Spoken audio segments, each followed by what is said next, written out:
Hello everyone, welcome back to Mission Padhai YouTube channel. Today we are just going to be start a new chapter which is development of class 10th economics. Economics का आज हम लोग most important questions करेंगे, ठीक है। इस chapter का आज हम लोग मोस्ट इम्पॉर्टेंट क्वेश्चंस करेंगे। इस चैप्टर का वीडियो आप लोग के पास पहले ही जा चुका है, तो आप लोग प्लीज़ इस वीडियो को देख लीजिएगा। In this chapter subjective plus objective both the questions are included, ठीक है।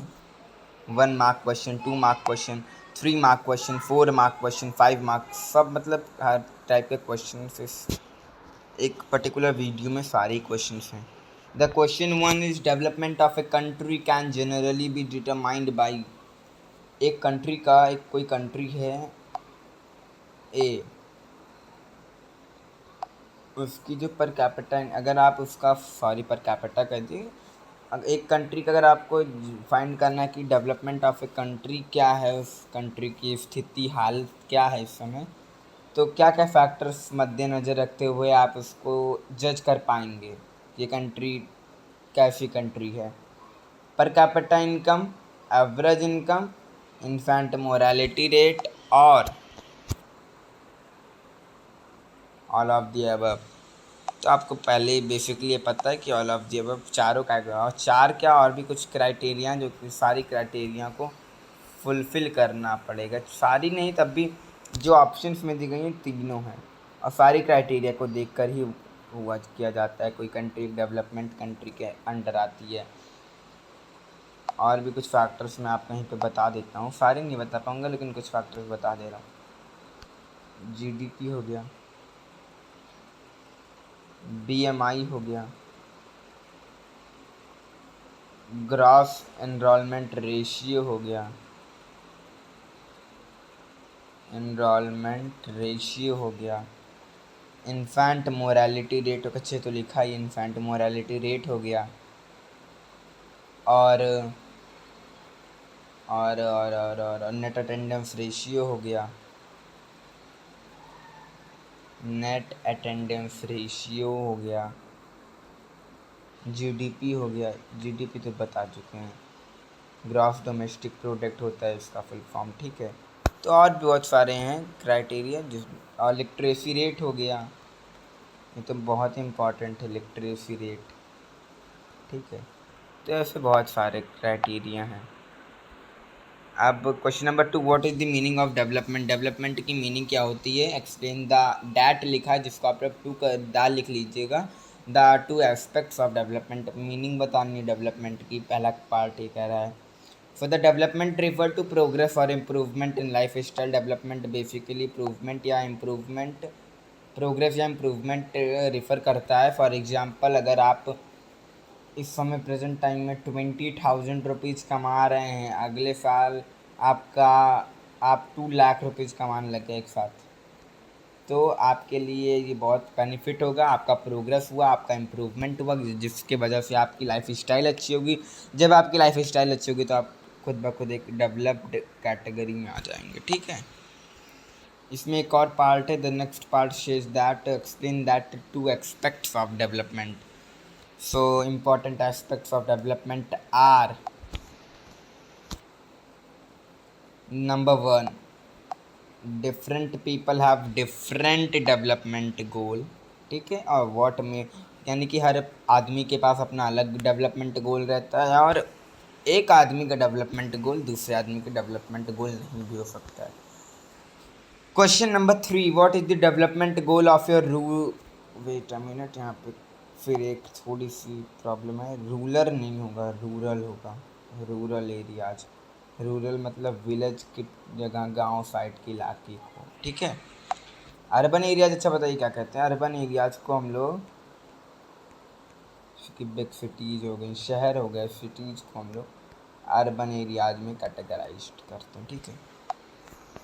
तो इसमें आपको बताना है what is the development goal of rural people of India as per your view point. आपके व्यू पॉइंट से रूरल पीपल इंडिया में जो भी हैं, जहाँ पर भी है, वहाँ उनका डेवलपमेंट गोल क्या होना चाहिए आपके नज़रिए से।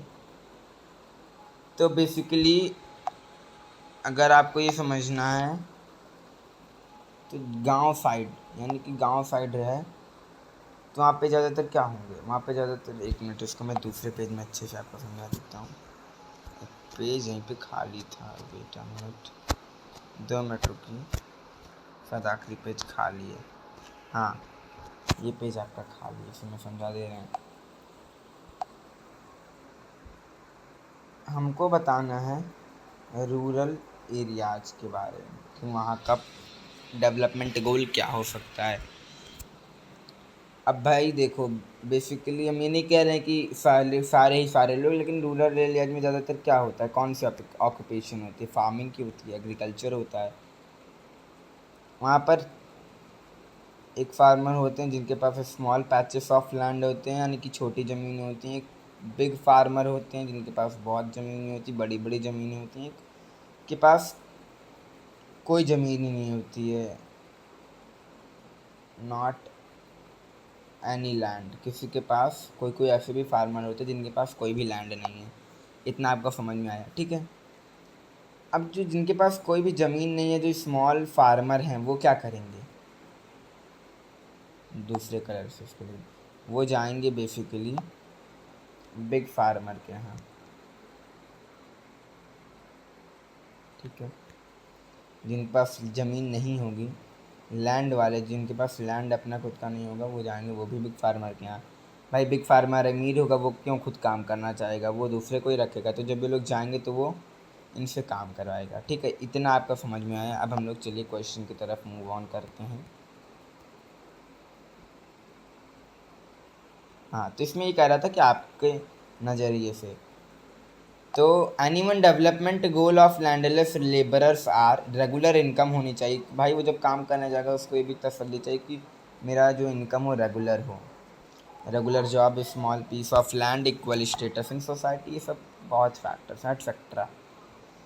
ये बेसिकली आपके 3 मार्क क्वेश्चंस हैं, 3 या 2 मार्क कह लीजिए, 2 मार्क्स के आपके क्वेश्चंस हैं। अब क्वेश्चन नंबर 4 कहता है dash income is also called average income. वैसे तो ये सब क्वेश्चंस इस बार आपके फिल इन दी ब्लैंक्स के फॉर्म में नहीं आएंगे, एमसीक्यू में आएंगे, मगर मैंने एक फिल इन दी ब्लैंक्स डाल दिया है। इसमें मैं ऑप्शन अभी आपको यहीं दे रहा हूँ। एक for example the first option is regular income,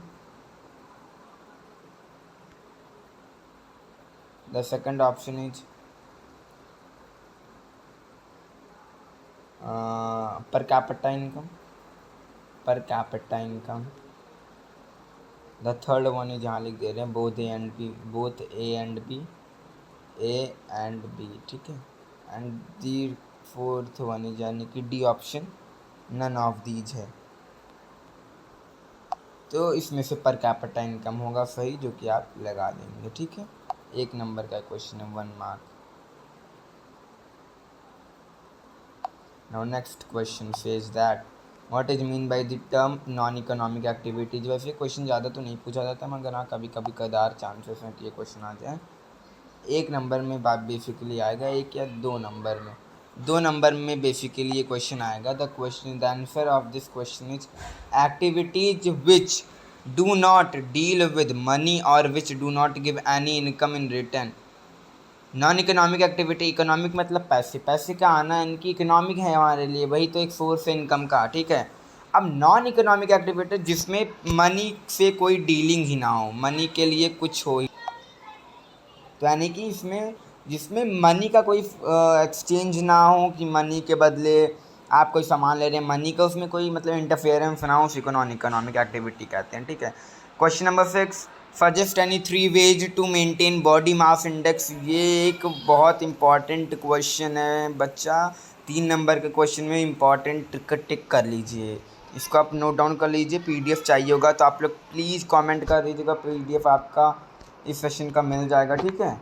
so suggest any 3 ways to maintain body mass index. 3 ways बता, 3 मतलब कि हमें बताना है कि हम लोग बॉडी मास इंडेक्स को मेंटेन कैसे कर लेते हैं। वेज लिख दिया है, वही कहना कि क्या लिखा है, क्या लिखा है, कंफ्यूज है। It is not a ways, it's a ways. Types, forms मतलब कितने तरीके हैं, ठीक है। तो टाइप्स नहीं कह सकते हैं, the three ways to maintain body mass index are, body mass index का शॉर्ट फॉर्म होता है BMI, फुल फॉर्म होता है बॉडी मास इंडेक्स, ठीक है।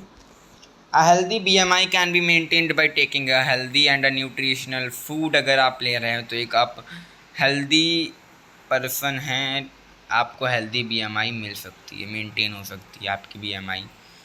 A person should exercise regularly, exercise करनी चाहिए। तीसरा है कि one should they stay well hydrated by drinking of water, अगर आप वाटर का ड्रिंक कर रहे हैं, ठीक है। अब क्वेश्चन नंबर 7 आपका, इस पर ज़्यादा डिस्कस नहीं किया क्योंकि मतलब कि थोड़ा सा इजी क्वेश्चन भी है, इजी पीजी, ठीक है। अब question number 7, beside income what can be the other attributes to compare economic development। This was very and very very very important question economics में, चैप्टर 1 का 5 नंबर का क्वेश्चन है ये। This one is of 5 mark का क्वेश्चन, this is 5 marker question, ठीक है।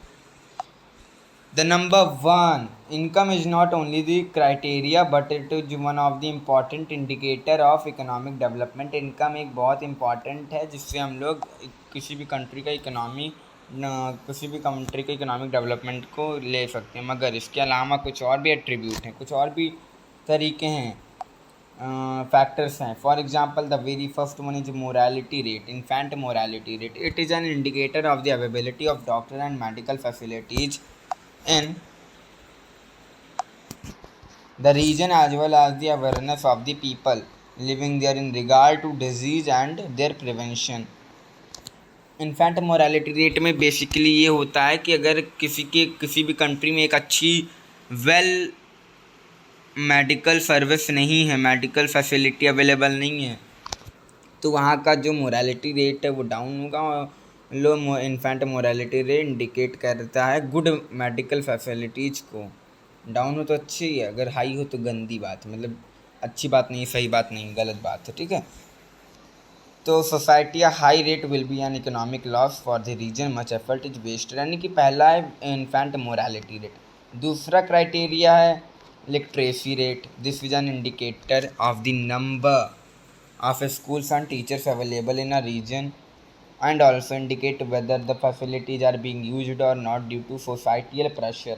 Low literacy rate shows the backwardness and there will be not be fast economic development। अगर भाई किसी देश की लिटरेसी नहीं अच्छी रहेगी तो क्या वो देश कभी इकोनॉमिक डेवलपमेंट में आ पाएगा? भैया जब कुछ काम ही नहीं करेगा, पढ़े लिखेगा नहीं, नई नई टेक्नोलॉजीज़ को नहीं इम्प्लीमेंट करेगा, कहीं अच्छे से जॉब नहीं करेगा, कहीं कुछ अच्छा पैसा नहीं कमाएगा, तो यानी कि वो इकोनॉमिक डेवलपमेंट उसका नहीं होगा, ठीक है। अब life expectancy ratio, for example अगर आपके पास हेल्थ फैसिलिटीज़ अच्छी नहीं है तो भी ये आपके लिए इकोनॉमिक डेवलपमेंट नहीं है, अगर आपकी हेल्थ अच्छी नहीं है, ठीक है। तो 3 पॉइंट थे, बहुत इंपॉर्टेंट थे, मैंने आपको रफली समझा दिया, आप लोग इसको एक बार पढ़ लीजिएगा। Question number 8, according to per capita income prepared by World Bank in 2017 which countries India include? Rich country, middle income country, low middle income country, developed country. So low middle income country, ठीक है। Question number 9, study the data given below and ask and answer the question that ask. अब एक यहाँ पे question है, इसको आपको खुद करना है, ये क्वेश्चन मैं नहीं बता रहा हूँ, आपको ये क्वेश्चन खुद ब खुद करना है, ठीक है। देख लीजिए, पहला क्वेश्चन है कौन सा हाईएस्ट लिटरेसी रेट है। एक बार मैं इसको ऐसे रोक रहा हूँ, आप लोग को स्क्रीनशॉट लेना हो तो ले लीजिए, ठीक है, ले चुके। अब which state has the highest literacy rate, which state has the highest per capita income per capita and why, and which state has the highest infant morality and why. ये तीनों क्वेश्चन आपको बताना है। Question number 10, read the source given below and answer the question that follow. Case study type question दोनों थे, बहुत important है ये वाला क्वेश्चन भी। You have to just read it down and answer all the questions that ask, बहुत important है, ये आपको खुद करना है। 2, 9 और 10 जो क्वेश्चन है, these all are questions are for your homework, ठीक है। Homework for today's session is question number 9 and question number 10। ये दोनों आपके लिए होमवर्क है, आप लोग करके जल्दी कमेंट बॉक्स में रिप्लाई करिएगा। नाउ अब आज के लिए तो बहुत हो गया। Now this time